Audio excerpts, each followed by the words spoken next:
add more players. Well, for Manchester United bringing in Euro, but some saying that, well, this man may be a flop. But you don't say player will be a flop until when the season starts. We look at updates coming from Formula One this morning, NBA, tennis, as a countdown to Olympics. My name is Oladapo Okunubi. Welcome on board.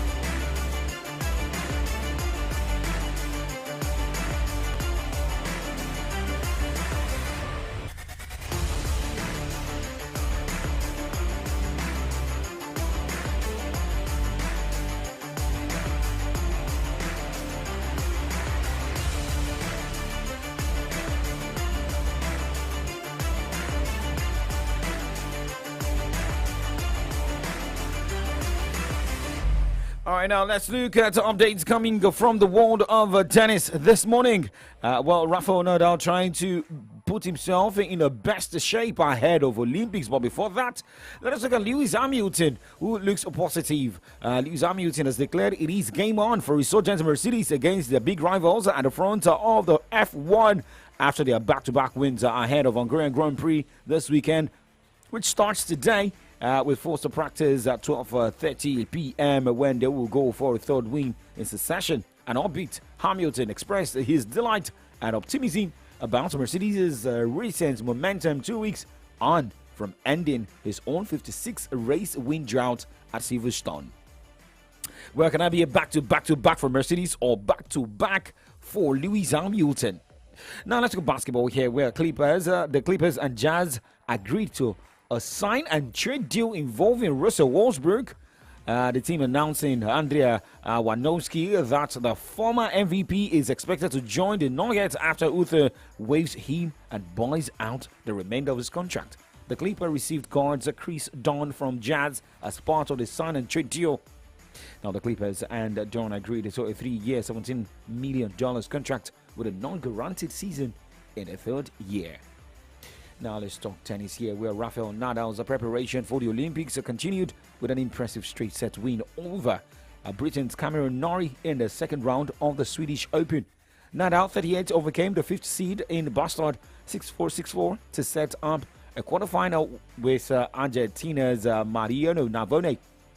Now, the Spaniard decided to miss Wimbledon to focus on the Olympics in Paris this summer, where he will play singles and doubles with Carlo Alcaraz. Now let's look at games going down at the Hamburg European Open, same as what is going down in USA Newport Hall of Fame Open, Swedish Open, same as Swiss Open.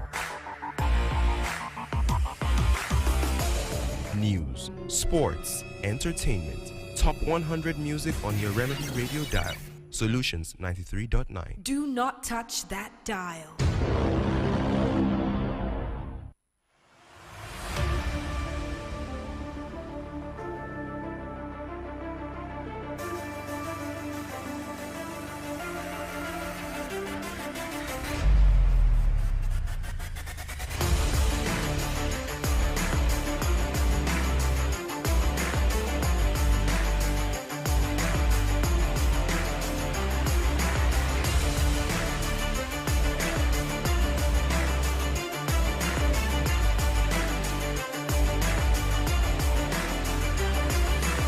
Yeah, let's start with women on the show this morning. Talking tennis, going straight to Palermo Ladies Open.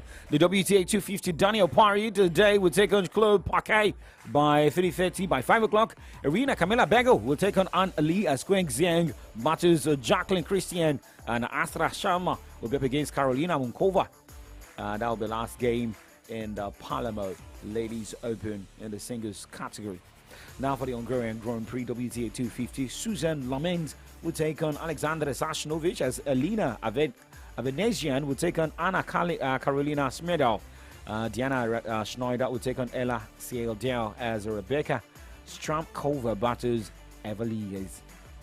At the Swiss Open, Quentin Halys will take on Gustavo Hyde as Jan Struff battles Thomas Echeverry. Stefano Tsitsipas will be up against Fabio Fognini, and Felix Auger-Aliassime will be up against Matthew Berrettini.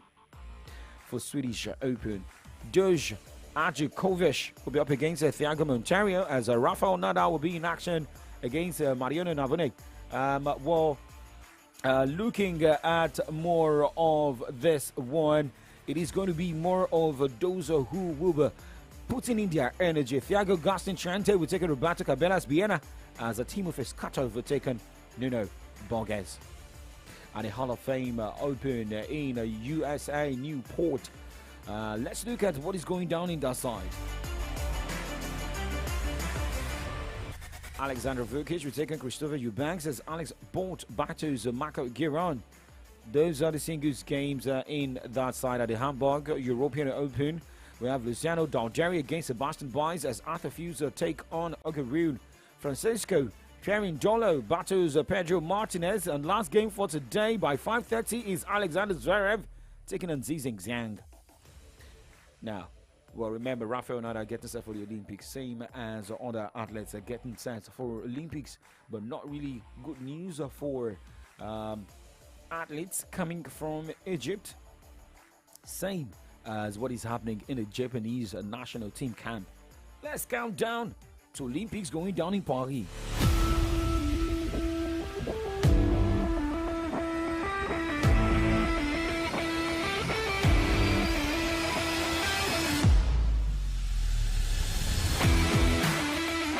Weightlifters Mohamed Maud of Egypt and Alexander Spak of Moldova have returned advanced analytic findings from retests of samples from 2016 Rio Olympics. The ITA announced Wednesday that Maud, the bronze medalist in the men's 77 kg division, and Spak, who finished fifth, each tested positive for a non-specified banned substance from World Anti-Doping Agency prohibited list. They have the right to request a B sample analysis. If a B sample analysis is not requested, it is considered a doping violation. Neither Maud nor Spak, who also failed a drug test at the 2017 European Weightlifting Championship, will compete at the upcoming Paris Olympics.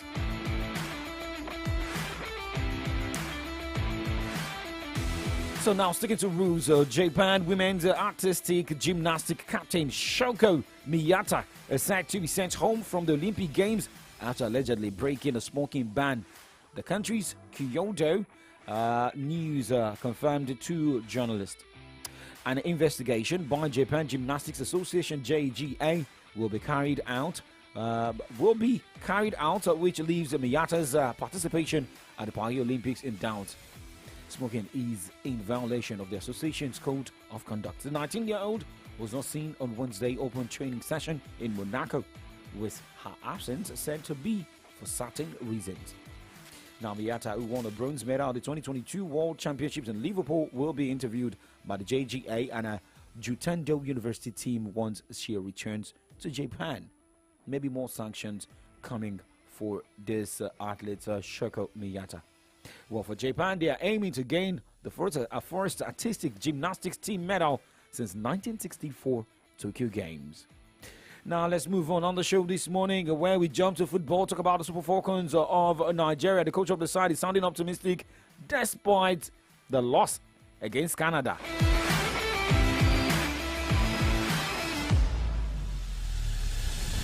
Still counting down to Olympics. The Super Falcons head coach Ronda Waldron remains optimistic. His side will put up a good performance at the 2024 Olympics in France and the football event despite a Canada defeat on Wednesday in a friendly game.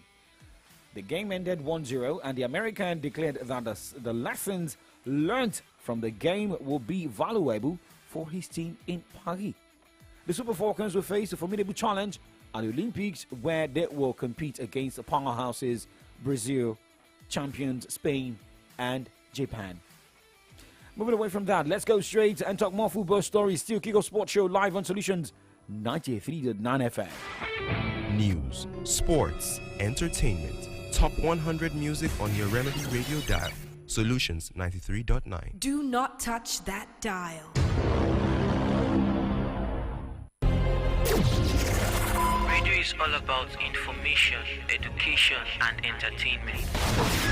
Maybe that's before now. Solutions 93.9 FM has raised the standard of radio broadcast to preferring solutions in all human angle.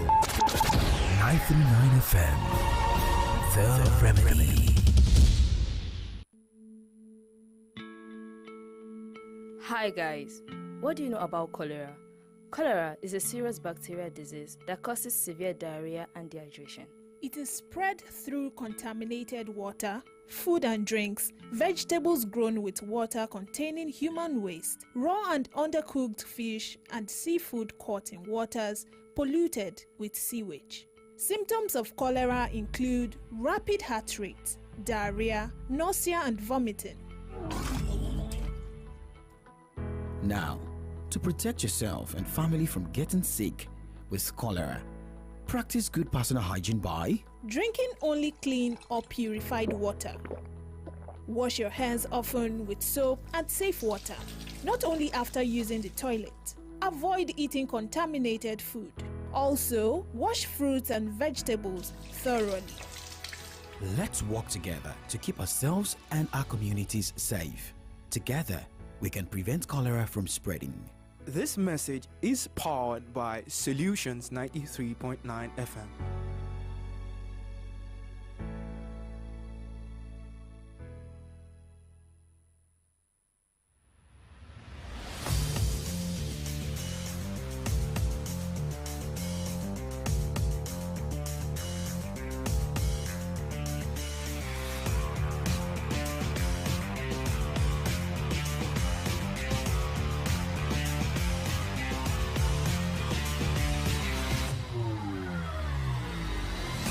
Welcome back to Kiko Sports Show live on Solutions on 93.9 FM. There are different stories. The talking transfers on the show this morning when the time comes when Kule Faiga joins me from that end. We're getting updates about N'Golo Kante, who may be making return to the English Premier League after playing last season in the Saudi Pro League. Remember, Pierre-Emerick Aubameyang also moved from France to the Saudi Pro League. But now, let's look at one update here before going on a break. Well, Manchester United striker Marcus Rashford has been given a 6-month driving ban for speeding in his Rolls-Royce. The 26-year-old was reportedly caught going on a speed at the M60 in Manchester in December last year. A court official confirmed the ban and said he had been fined £1,666 or that to pay £120 court cost and a £66 surcharge. We'll be right back after this time out. Do not go anywhere. Still Kiko Sports Show.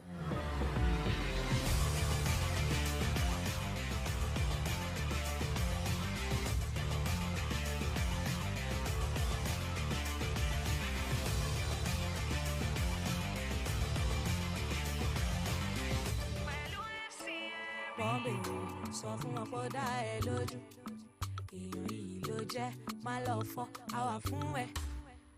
Ibikíbi tó àṣà mọ́ pa wá pẹ̀lú ẹ. Ìwọ ló ló ní pàdé FCMB wà fún ẹ. Ìwọ ló ló ní ọ̀la ti dájú. Jọ̀wọ́ má ṣọ̀lẹ pẹ̀lú FCMB. Ìwọ ló ló ní ọ̀la ti dájú. Jọ̀wọ́ má ṣọ̀lẹ. Ọ̀nà bàbá wọn tá tán síbẹ̀ ó pàdé o. Jọ̀wọ́ má ṣọ̀lẹ. Ọ̀la ti dájú. Pẹ̀lú FCMB. FCMB, èmi àti pánkì mi. News, sports, entertainment. Top 100 music on your Remedy Radio dial. Solutions 93.9. Do not touch that dial.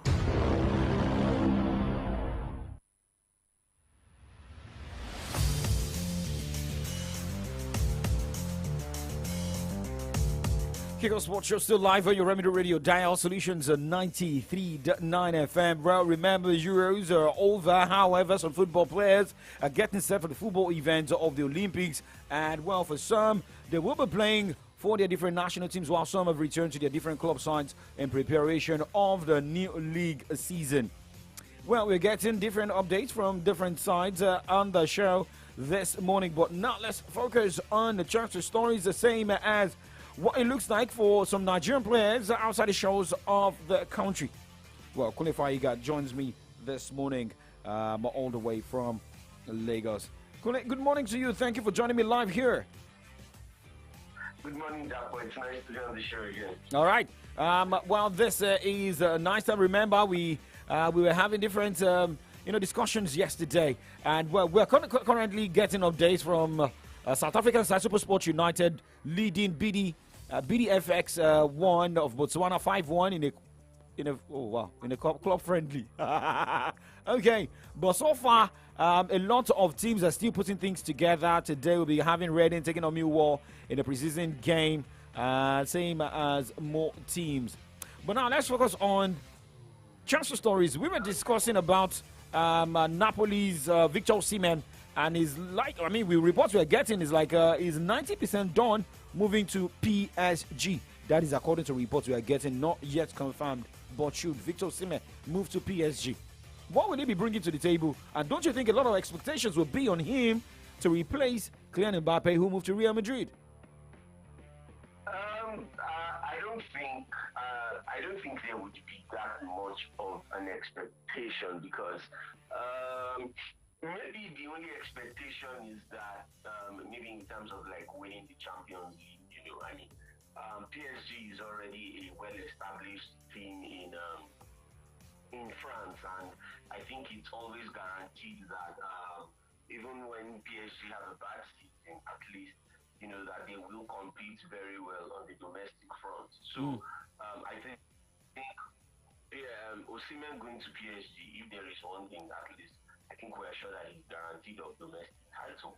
It is now on the European scene, which has eluded PSG since they were taken over by the Qatari Sports Investment Company.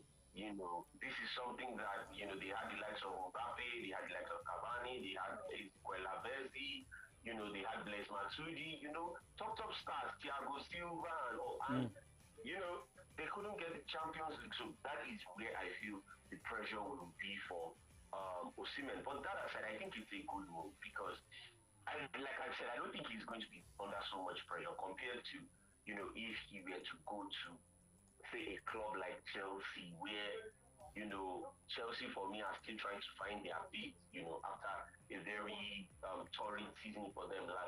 And you know how it can be. There's going to be a lot of media attention, scrutiny, and I don't think that's what Osimhen needs at this point in his career. He needs focus.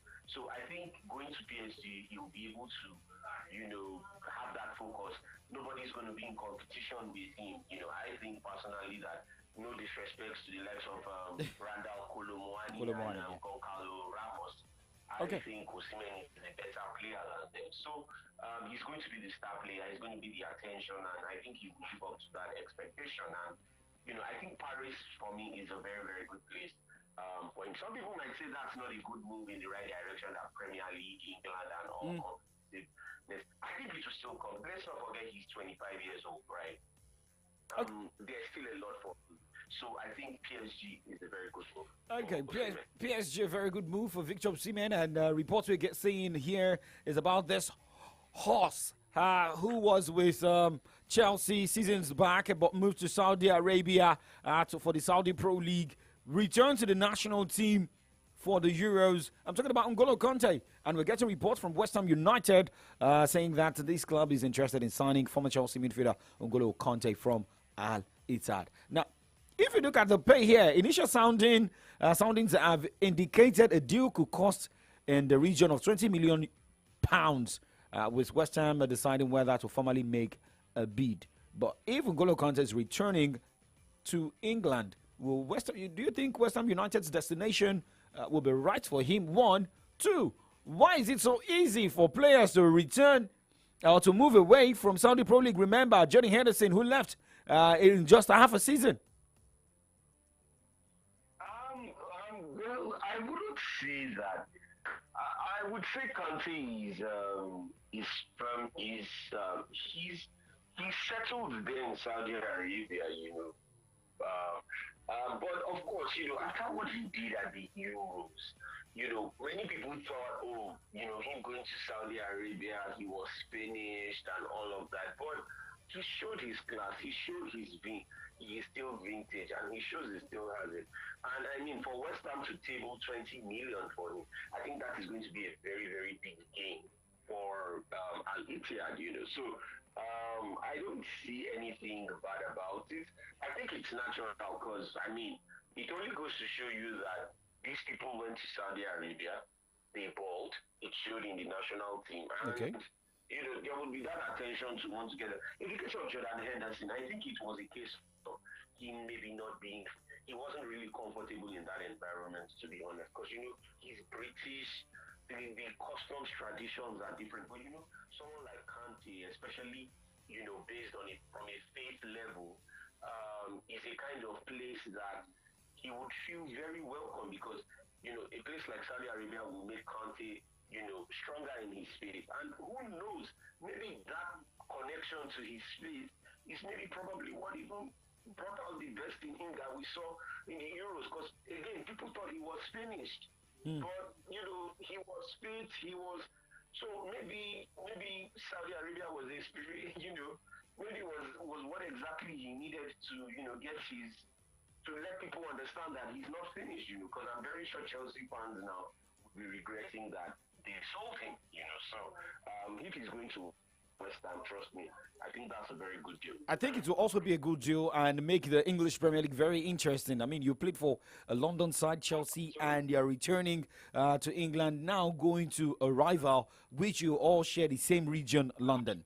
But now, let's talk about Andre Rabiot. But remember, yesterday we got reports this man has been allowed to leave Juventus, and I read a tweet coming from a Manchester United fan yesterday.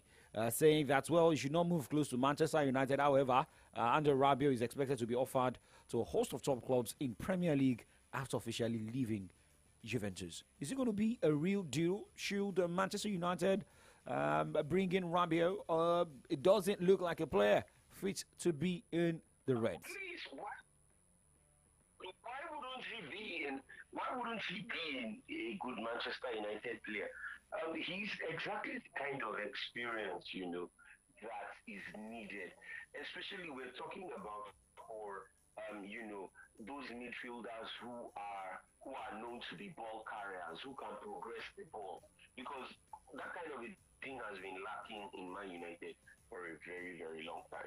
We need those kind of people who are very efficient on the ball. And that is something he brings. And that's why you could see that his place even in the French national team in Juventus is unshakable, and despite the fact that, he's on a free transfer, he's a free agent, you can see that a host of top clubs are actually interested in him. That goes to tell you his quality. This is not a case of, it's now Saudi Arabian clubs that are interested. No, big clubs are interested in him. So that goes to tell you that this guy still has a lot of qualities in him. And I mean, anybody who gets him on a free has, that's a major coup. Trust me. And but, for me personally, I think I hope Manchester United jumps on it. But some people saying that, Manchester United may look very, maybe Premier League may look very competitive for a player like Andre Rabiot who's coming from the Italian Serie A. Why would it be, excuse me, why would it be competitive? I mean, is the Serie A not competitive enough? I mean, he's played in the Champions League, and we've seen what he's done with France. I mean, this is somebody who he's won the World Cup. Been to, I don't know if he was part of the 2016 team that reached the Euro 2016 final as well. I mean, he's seen it at the top. So all this talk of Premier League being competitive, he will definitely blend in. Okay. I am very certain of. Okay. Because All he's right. got the class and he's got the He's got the class, he's got the quality. Thank you for blending in on the show this morning with me, Kunle Faiga. Thank you so much for your time. So you have to return to work right now. Thank you very much for the time. Thank you so much. All right. Take care. All right, bye. Well, Kunle Faiga there all the way from Lagos. He's a Manchester United fan. He's also a sports journalist. We wish his Manchester United team all the best, but I don't know why they are running away for Andre Rabiot. And we're talking transfer stories. Well, Manchester City completed the signing of Brazilian winger Savio from French club Troyes on a 5-year deal yesterday. City will pay an initial fee of £21 million with £12.6 million in potential add-ons. Well, for Manchester United, the team agreed personal terms with Paris Saint-Germain midfielder Manuel Ugarte, according to a report that came in yesterday. Well, we keep monitoring the situation right there in Arsenal, where Marseille are interested in signing Arsenal striker Eddie Nketiah. So who are the players that may be leaving or staying back? Tottenham retained an interest in Aston Villa midfielder Jacob Ramsey, and the player Giovanni Lo Celso plus Castillo is still something Tottenham are exploring. Well, I have to explore my options to be out of the show right now. Make a return on Saturday afternoon, 1 to 3 p.m. on Saturday Sports Safari. My name is Oladapo Okunubi. Thank you guys for joining me on the show. Coming up next is From the Dailies with Sadida Malala Fenwa and the comrade Ayodeji Adishokwe. Well, comrade, now the new national minimum wage has been confirmed. 70,000 naira. I almost said 70 million naira, but 70,000 naira by President Bola Tinubu. Well, getting that report yesterday from the media, I must say 70 million naira, but 70,000 naira as the new national minimum wage, well, to be taken to the National Assembly on Tuesday. Maybe a lot of Nigerians will be happy. Some are saying that maybe still disappointed, but for a 70,000 naira from, is it 500,000 naira suggestion by the organized labor. Were you surprised with the agreement? It was easier. They met Mr. President twice. The second time they met, the deal was done for 70,000 naira as a new national minimum wage. Good morning, comrade. Well, I mean, you can't beat labor to it. I mean, from 1 million to 750 to 250, and here we are, 70. How do you rationalize that? Because Edo State President, Edo State Governor, that is Obaseki. He pays 70. 70. So a lot of people felt like, okay, so maybe Obaseki has already set the standard. Maybe also giving the green light to Mr. President and the Tripartite Committee. Well, the strange part is that Ajaero, the NS, said, well, they agreed to the 70 because they do not want another hike in price of PMS. I'm still processing that. Okay. I'm still processing it. Okay. So should we believe in the organized labor? Believe in God and believe in yourself. Okay, I don't believe in man. Wow, the men coming into the studio right now to look at headlines on the pages of Nigerian newspapers. You can also be part of the conversation. Coming up next is From the Dailies.